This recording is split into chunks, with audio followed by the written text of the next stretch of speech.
حضرت عبداللہ بن عباس رضی اللہ عنہ روایت کرتے ہیں کہ رسول اللہ صلی اللہ علیہ وسلم نے فرمایا، دو محبت کرنے والوں کے لیے نکاح سے بہتر کوئی چیز نہیں دیکھی گئی۔ اس حدیث کے دو سادہ مگر زبردست مطلب ہے۔ پہلا، اگر دو لوگ ایک دوسرے کو پسند کرتے ہیں تو حرام راستوں پر مت چلو، بوائے فرینڈ گرل فرینڈ والے تعلق سے بچو، بس نکاح کر لو۔ دوسرا، محبت کوئی جرم نہیں ہے، جرم وہ ہوتا ہے جو ایزی لوڈ سے شروع ہوتا ہے اور جہنم کی طرف لے جاتا ہے۔ لیکن یہ تو شریعت کی بات ہوگی، ہم تو ماڈرن لوگ ہیں، مدرسے کے نہیں، یونیورسٹی کے فاضل ہیں، ہم تو فلموں، ڈراموں، ویب سیریزوں سے محبت سیکھتے ہیں۔ ہم معاشرے میں نکاح کا نہیں، بوائے فرینڈ گرل فرینڈ کا کلچر عام کریں گے۔ دوسروں کے بہنیں گرل فرینڈ بنے تو کوئی شرم کوئی غیرت نہیں، لیکن جیسے ہی اپنے بہن کا نمبر آیا تو غیرت جاگ جاتی ہے۔ تو فیصلہ کر لو، مذہب پر چلنا ہے یا دوغلے بن کر جینا ہے۔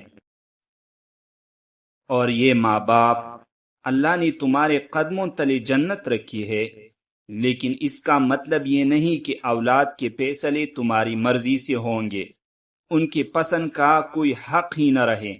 نکاح زبردستی نہیں ہوتا، نکاح محبت، اعتماد اور رضا کا نام ہے۔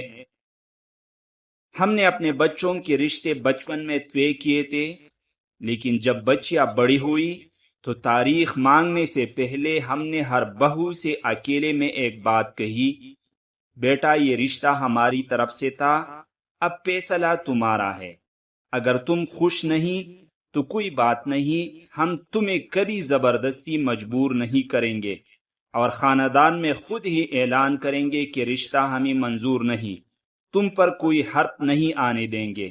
اور تب ان بچیوں نے کہا، جی ہمیں یہ رشتہ منظور ہے۔ پھر نکاح ہوا، محبت سے، عزت سے، شریعت کے مطابق۔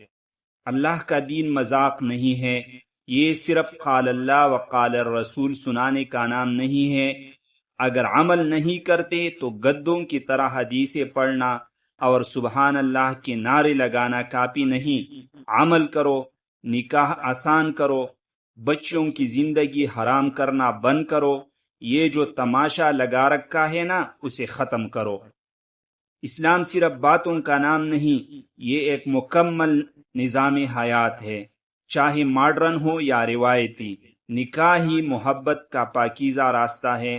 دوستو، اس پیغام کو پھیلائے اور اس تماشی کو روکنے میں ہماری مدد کرے۔